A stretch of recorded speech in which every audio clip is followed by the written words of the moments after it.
دیکھیے کچھ میں نے لباس کے تعلق سے لی ہیں آیتیں، کیونکہ آج کا ہمارے لائف اسٹائل کا ڈریس سے بڑا تعلق ہے۔ قرآن کیا کہہ رہا ہے؟ بہت ہی جامع اور واضح حکم ہے کہ اے اولاد آدم، it is address to all human beings, مسلمانوں کو ایڈریس نہیں کیا گیا، او چلڈرن آف ایڈم، یا بنی آدم، ہم نے تم پر لباس نازل کیا ہے۔ کیوں نازل کیا ہے؟ تمہارے جسم کے قابل شرم حصوں کو ڈھانکے اور تمہارے جسم کی حفاظت اور زینت کا ذریعہ بھی ہو، اور بہترین لباس تقوی کا لباس ہے، یہ اللہ کی نشانی ہے کہ شاید لوگ اس سے سبق لیں۔ یعنی لباس میں جسم کو ڈھانپے، حفاظت کا ذریعہ ہو اور زینت کا ذریعہ بھی ہو۔ زینت کو ریجیکٹ نہیں کرتا اسلام۔ آگے کچھ اور دو آیتیں جن میں وضاحت ہوگی اس چیز کی۔ اور سب سے بہتر لباس تقوی کا لباس ہے۔ تقوی کا لباس کیا ہوگا؟ تقوی جیسے میں نے عرض کیا کہ اللہ نے جو کہا ہے وہ کرنا، اور جن چیزوں سے منع کیا وہ نہ کرنا۔ تو اب اگر قرآن نے منع کیا واضح طور سے فحش کے پاس بھی نہ جاؤ، تو میرا لباس ایسا نہ ہو جو پرووکیٹو ہو، جس میں عریانیت ہو، جس میں بے حیائی کا عنصر ہو۔ سمپل بات ہے، اللہ کے احکامات کے تحت جو لباس آپ پہنیں گے، کیونکہ کوئی لباس اسلامی نہیں ہے اور کوئی لباس غیر اسلامی نہیں ہے، الا یہ کہ وہ تقوی کو ڈیمیج کرنے والا۔ تو یہاں پہ بھی کرائیٹیریا اللہ تعالیٰ نے تقوی کا دے دیا، کیونکہ یہ کتاب، یہ دین ہر زمانے کے لیے اور ہر وقت کے لیے ہے۔ تو اس لیے ڈریس آپ ڈیفائن نہیں کر سکتے کہ اگر آپ کرتے پاجامے کو ڈریس ڈیفائن کرتے تھے اسلامی، تو الاسکا میں لوگ کیا پہنیں گے، گرین لینڈ میں کیا پہنیں گے؟ تو وہ کیا غیر اسلامی لباس ہوگا؟ تقوی اگر عمل میں آ رہا ہے، زیر نظر ہے، تو آپ کا لباس بالکل صحیح لباس ہے۔ تھوڑا سا آگے چلتے ہیں، اس کی وضاحت آئے گی۔ اس میں دیکھیے فحاشی کے تعلق سے یا عریانی یا ریویلنگ، کیونکہ آج کل دیکھیے پہلے تھا زمانہ جب ڈریسز کور کرتے تھے، آج وہ ڈریس اچھے ہیں جو ہاؤ مچ دے ریویل، کتنا کھل رہا ہے، کتنا دکھ رہا ہے۔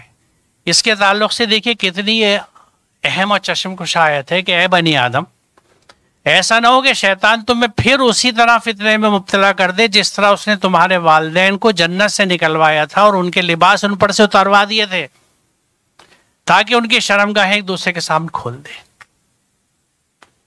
وہاں غلطی ہوئی تھی، لباس کھلے تھے تو دنیا میں بھیج دیا گیا۔ کیوں؟ کہ کریکٹ یور سیلف، جو تمہارے نفوس سے غلطی ہوئی ہے ان کو درست کر لو، اپنے نفس کو تربیت دے کے ڈھال لو اس شکل میں کہ قلب سلیم ہو جائے اور جنت میں جانے لائق ہو جائے۔ یعنی یہ سیلف امپرومنٹ، سیلف گروتھ کی اپارچونٹیز ہیں جو اس دنیا میں رہ کے ہمیں کرنی ہے۔ وہ کس طرح ہوگی؟ کہ اللہ کے احکامات پہ چلو، مجھے جو بھی ملے، جو بھی رزق اللہ کی طرف سے ملے، میں اسے خود بھی استعمال کروں، فروگل ہوں، کنجوس نہ بنوں، لیکن دوسروں پہ بھی خرچ کروں۔ جو چیز میں دوسروں پہ خرچ کرتا ہوں، جو چیز میں دوسروں کے لیے کرتا ہوں، اس سے میری نفس کی گروتھ ہوتی ہے، اس کا امپرومنٹ ہوتا ہے۔ اور جو چیز میں اپنے اوپر خرچ کرتا ہوں، اس سے میرا نفس ڈیمیج ہوتا ہے، میں خود ڈوبتا ہوں۔ یعنی ہم یہ کہہ سکتے ہیں کہ جو ہم نے دوسروں پہ خرچ کر دیا وہ ساتھ جائے گا، اور جو اپنے لیے جمع کر کے رکھ لیا وہ بیکار ہے، ڈبو دے گا۔ جیسے ایک اینکر ہوتا ہے، لنگر ہوتا ہے، جو پتھر ہوتا ہے، جو کسی کو پانی میں ڈال دو پتھر باندھ کے تو وہ نیچے لے کے بیٹھ جاتا ہے۔ تو یہ رزق اس طرح بیٹھ جائے گا، لیکن اگر اس کو ہم نے صرف اپنے اوپر فوکس رکھا، جو آج کی اکثریت ہماری صاحب حیثیت لوگوں کی کرتی ہے۔ تو لباس کے تعلق سے اس بات کا خیال رکھیں کہ یہ دنیا میں دوسری آزمائش ہے۔ ہم پھر اس دور میں داخل ہو رہے ہیں جہاں لباس اتر رہے ہیں۔ تو اب یہاں سے جانے کے بعد انجام وہی اینیہیلیشن ہے، جو میں کورونا وائرس کے تعلق سے جب بتا رہا تھا کہ جو چیزیں پہ ٹھیک نہیں ہوتی ہیں، خطرناک ہوتی ہیں، ان کو آگ میں جلا دیا جاتا ہے۔ تو دنیا کے یہ اپارچونٹی مس کرنے کے بعد ہمارے پاس صرف نار جہنم ہے، آگ ہے، اور اس میں سے گلو خاصی نہیں ہے، کیونکہ جو ہم نے کیا ہے اسی کی بنیاد پہ ہمارا فیصلہ کیا جائے گا، کیونکہ فیصلہ کیا گیا جائے گا۔ دیکھیے فیصلہ یہی ہو چکا، تو اس طرح ہمیں بھی اپنی زندگی کا عکس مل جائے گا کہ ہم نے کیا کیا، اور ہم خود اپنے جج ہوں گے اس دن، ہمیں پتہ لگ جائے گا ہم نے کیا اچھا کیا، کیا برا کیا۔ تو یہ یہاں پہ خاص اس وقت، کیونکہ اس وقت کا ایک بہت بڑا چیلنج ہے. چیلنج میں اس لیے کہہ رہا ہوں کہ یہ جہاں آج ہم ہیں یہاں ہم ایک دن میں نہیں آئے، برسوں سے یہ چیز چل رہی ہے. اور اس کی شروعات جو ہے وہ مارکیٹ میں خواتین کے لیے باریک کپڑے کے آنے سے آئی تھی، کہ جس کپڑے کا میرے زمانے میں میری گھر کی عورتیں دوپٹہ نہیں بناتی تھی اس کی آج شلوار بنتی ہے.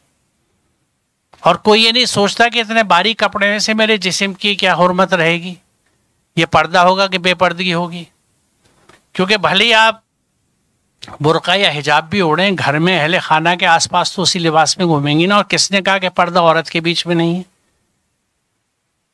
تو یہ صرف سمجھ کی بات ہے، سوچ کی بات ہے. اور پھر وہ بات کہ ایکسیپٹیبلٹی، جس وقت یہ کپڑے آئے یقیناً کسی ماں نے بنائے ہوں گے، جبھی تو اس کو دیکھ کے اس کی بچی نے بنائے. بچی کی ہمت نہیں ہو سکتی. غلطی پیرنٹس کرتے ہیں، وہ ایک یہ کہ خفی قسم کی اجازت دیتے ہیں جس کو ہم ٹیسٹ اپروول کہتے ہیں. اسی اپروول نے گھر گھر وہ اجتماعی ٹی وی شوز اور وہ چیزیں چلا دی کہ اب حیا شرم آپس کی ختم ہو گئی ہے بہت سی چیزوں میں، بیکاز ایکسیپٹیبلٹی لیول سماج میں بڑھتا چلا جا رہا ہے.